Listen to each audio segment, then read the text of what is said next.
Firecast, a podcast from MDM Publishing, brought to you in association with International Firefighter magazine, reporting to municipal, industrial and fire training professionals. Welcome to another Firecast, where we get to discuss some of the key issues with the big players in the fire industry. I'm Paul Hutton, and today we talk about the essential subject of quality protective equipment for firefighters with Jeff Fackler, the North America Business Development Director for the Thermal Solutions segment of DuPont Personal Protection. In his role, Jeff is responsible for managing the distribution and sales portion of the industrial thermal apparel channel. In our conversation, we'll also hear from MDM Publishing's group editor Duncan White, but let's start with Jeff explaining why making it straightforward for fire departments to be able to procure the best equipment and know it's the best equipment is so important. The broader fire service community, really both regionally and internationally, has got a lot of things on their plate. They're facing a lot of different challenges. Certainly, this topic has been front and center with a lot of the communities, which makes a lot of sense. The good news is our particular position is addressed by our certifications of our materials that contain Nomex to Ecotex 100, which Class 2, which is a globally recognized independent third-party certification body that evaluates materials against annually updated listing of hazardous substances. So the Class 2 is really there's 4 classes. The only one that's more stringent is for clothing and apparel that's worn by infants, where they tend to suckle on them and could suck on them. But otherwise, we have these certifications each and every year to both Nomex fibers as well as yarn. And the other concern that is front and center with many, understandably, is PFAS. And the other good news is that Nomex and Kevlar, which we can speak about later as sister fibers, have never been manufactured with PFAS and never will. Now, there are downstream processes that people do things with Kevlar Nomex fiber after it leaves DuPont, but many of them have also established positions to the PFAS concern. What sort of firefighters will use this PPE? Is it suitable for everyone? Yes. The categories that we participate in, specifically Nomex Xtreme and our other technologies, are for structural firefighting, proximity, wildland, really just about every particular category of firefighting that's out there. They're obviously used in different forms. Kevlar and Nomex, and particularly Nomex Xtreme technologies, are found throughout most of those different types of combinations.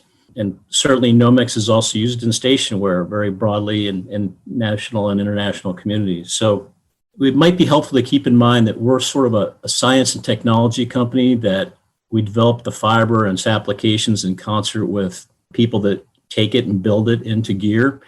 And it's found through every aspect of the fire service community, even in accessories such as gloves, hoods, and particularly protective hoods, etc. Obviously, one of the things that, especially when you get into such important matters as to the stuff that firefighters wear, you have to make sure that it attains certain standards. Have you ticked all the standards boxes all the way along? Yeah, the good news with technologies that go into fire service, certainly there's levels of certifications that all must meet in whatever application they're intended for. And then there's certainly standards that outline that. And then there's third-party independent testing that certifies or confirms those technologies to that application. From a global standpoint, notified bodies, also most people know them as certified bodies, list the components of the protective layers. So we encourage people to look for Nomex and Kevlar in either PBO, Nomex Nano, or Nomex Nano Flex in the certification documentation. For North America, that certification body is UL, or Underwriters Laboratories, which lists, again, the components of the protective layers. So people can look for those components in the certification documentation to make sure that they are clear on what technologies are in those components and that they meet their standards and their specifications, maybe of their individual department.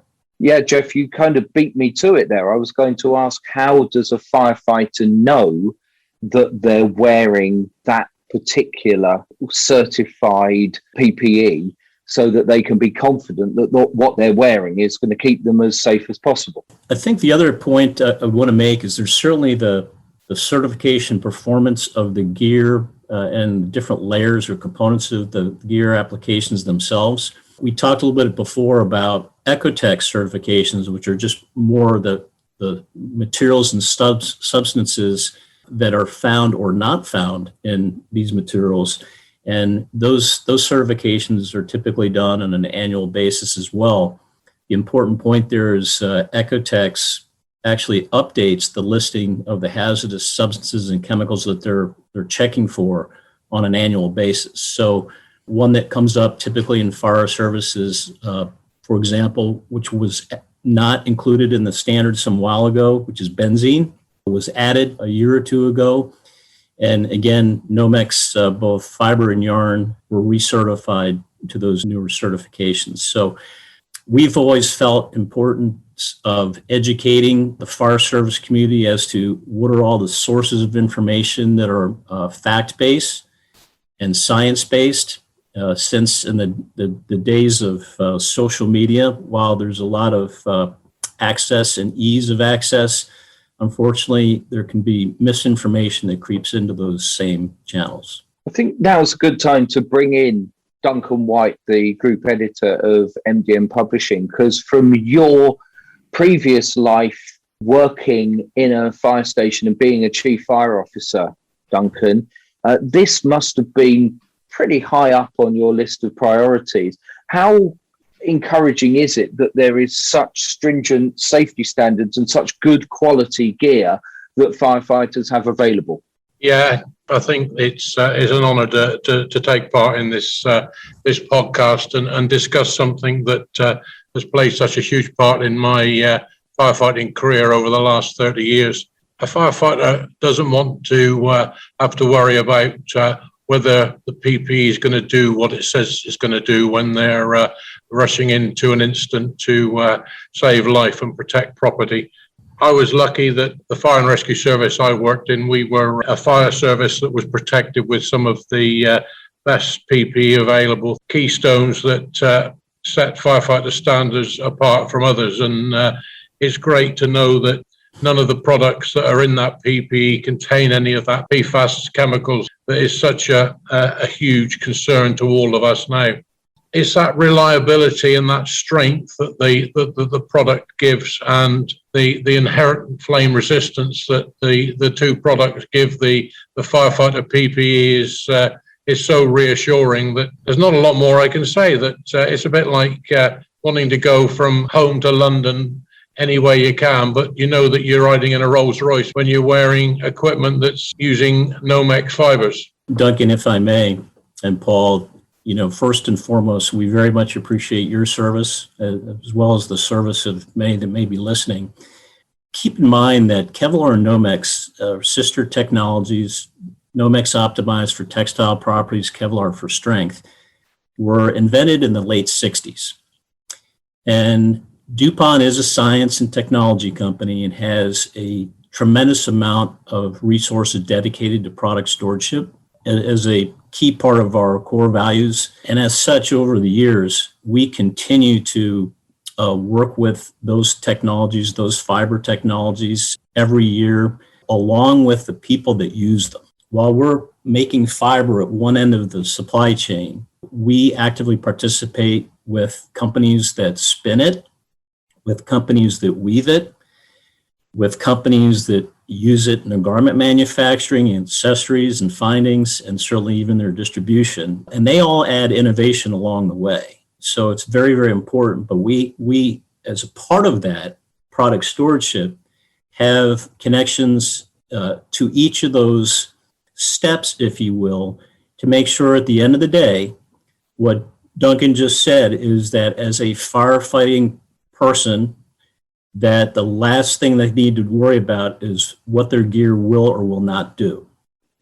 So the other important part of that is, unfortunately, in today's day and age, there are, I'm trying to use the right word, there are companies and entities that might try to copy or mimic our brands and how our brands perform.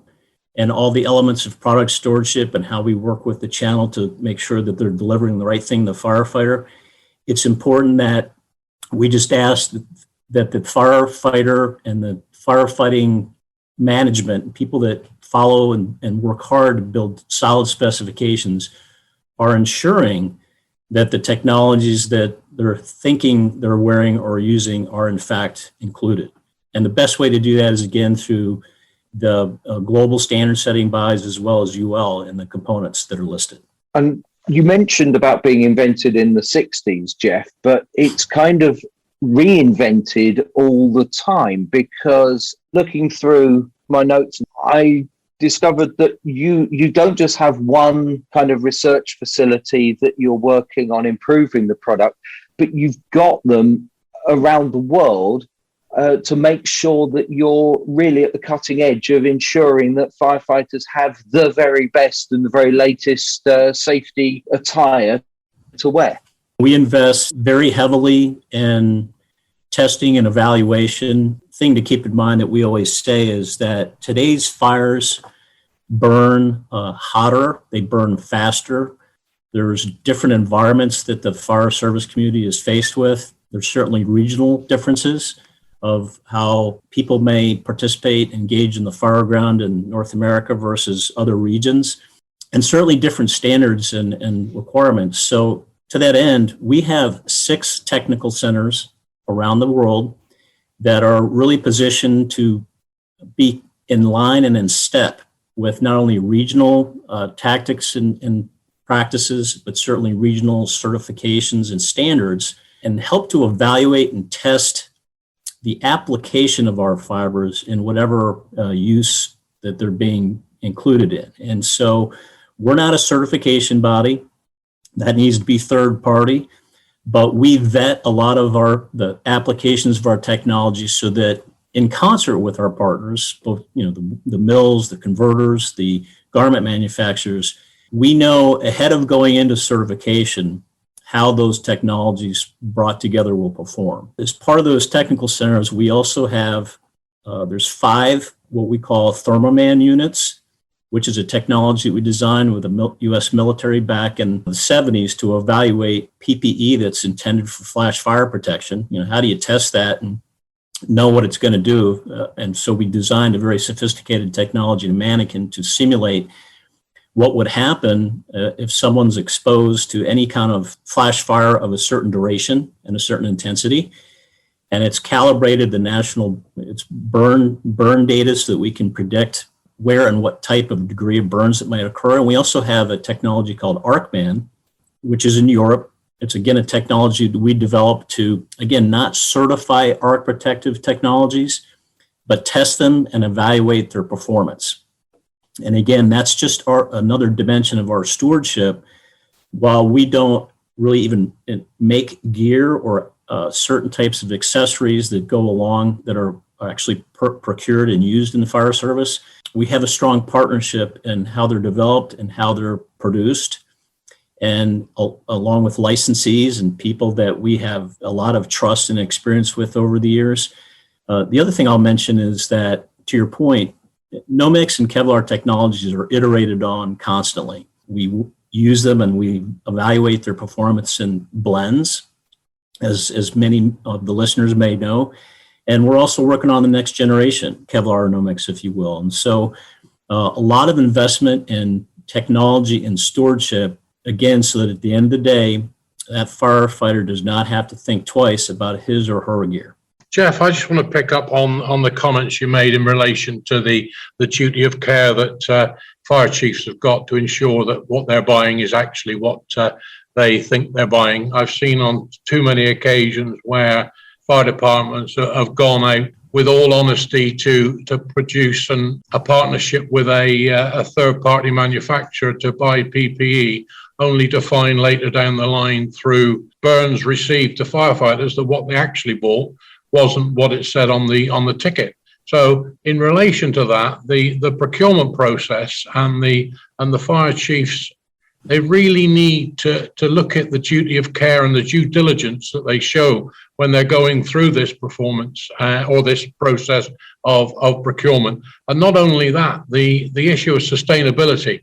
This is a big issue these days where we're looking to ensure that not only are we doing the right thing for the firefighter and the fire department, but we're also doing the right thing for the environment in the long run to ensure that we are procuring products that not only are fit for purpose, but when it comes to recycling and reusing, they can be sustainable. The other thing I wanted to pick up on was the Thermoman unit. Anybody that's not had the opportunity to witness Thermoman in real life, whenever you're anywhere near a show where Thermoman is doing a demonstration, then I can highly recommend that it's worth standing around for a few minutes while it's set up and to see actually what it does, because it gives you total reassurance that when you're putting that gear on your back, that you know and have seen what Thermoman does to the product. It gives you a lot of faith. Yeah, and I appreciate that. There's one note on Thermoman, and I'll comment on another, is COVID, with all the challenges that it's presented, one of which was being able to get people to Thermoman. And, we have a demonstration unit that would go around and do stuff out in the field at local entities and departments, and in some cases bring people into our labs. And a little bit different now, but the challenges of COVID drove us to think about how we can leverage our facilities and our technology and resources like Thermoman and ArcMan in a different way. And so what I'd like you, the listeners, to know is we invested a lot over the last year and a half to basically provide virtual connectivity and mechanisms to host burns or evaluations virtually. And so people want to evaluate a hood. By the way, we also have a technology we just developed called ThermoHand, which here in Richmond, Virginia, is designed similarly with a lot of science and technology to evaluate flame-resistant gloves and their offerings, especially with certain variables of the inside of the glove being wet or not.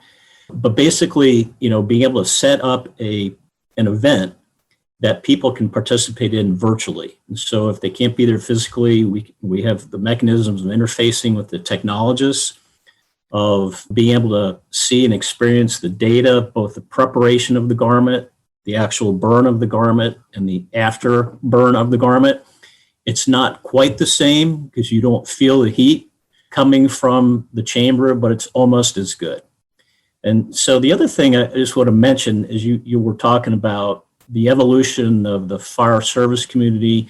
We have, fortunately, a lot of touch points with the communities around the world. And as we've engaged with departments around the world, we definitely found a consistent theme with what you were speaking to before, Duncan, about decisions and choices, that there was a really true need for an organized portfolio of innovative PPE solutions that emergency responders would be able to resource with a good balance of long-lasting flame-resistant protection, comfort, heat stress, durability, etc. So we created, it's a category that we call Nomex Xtreme Performance, which basically highlights the building blocks of Nomex and Kevlar, but combined with either some or all of some of the more recent innovations that include PBO fiber technology, Nomex Nano and Nomex Nano Flex. These combinations all deliver very high levels of performance. We wanted to be able to try and commonize globally so that people, Duncan, as you were a chief or a leader, as you're looking at your specifications, can easily find categories of products around the world that meet that high level of performance. I think the way in which you are proactively providing these tools, Jeff, is testament to the product and the customer service. There should be no excuses in this day and age with the information that is available both from the raw material manufacturers through to the end product manufacturers, that any fire chief worth their weight will do their homework, will go and look at all the information, ensure that they've done the necessary research prior to signing a document, because we all know to our detriment, and we know people that have suffered because they have signed on what looked like a golden deal, but things that look like golden deals very often turn out to be the poor substitute. So I commend the work that you guys are doing there to make that procurement process so much more streamlined. Yeah, I appreciate that. One thing I would want to mention to that end is, for the most part, the people that participate in this industry and our partners, licensees, all have the best interests of the firefighter in mind. That if there's ever a question, and the good news is there's lots of information, there are a lot of people that are responsibly committed to information that's correct and not misinformation. So we're certainly always available to be a checkpoint for the industry, what they're hearing, what they're being told, what resources or things or assets are in front of them, and whether or not they're scientifically based or maybe otherwise commercially intended. You know, we approach from a very non-commercial vantage point. Our mission is to educate the industry, facilitate education and all the different things that we've talked about, and then allow the community to make the decisions that they need to based on very sound, solid information. So one of the things that's also important to that, I've always said, and I've participated in this community since 2009, is it's as important to know what the gear or the PPE can't do as much as somebody learns what it can do, because there are limitations to everything. Whether you have 35 TPP gear or you have 55 TPP gear, it's going to meet its match at some point. So there's limitations to everything. I think it's very important, and we're always happy to participate and facilitate these conversations of here's what the gear or the PPE will do, what it's capable of, and here's what it won't do and what its limitations are. So that again, that firefighter, there's no question whether he or her will know what their performance that stuff can do and how far they should or should not push it. Jeff Fackler, the North America Business Development Director for the Thermal Solutions segment of DuPont Personal Protection there, and he's been talking to Duncan White and me on this latest Firecast. You can find out more about this by clicking the link with this podcast, and we'll join you for another Firecast soon. Thank you for listening. Firecast is produced and presented by Paul Hutton and is an MDM Publishing podcast in association with International Firefighter Magazine.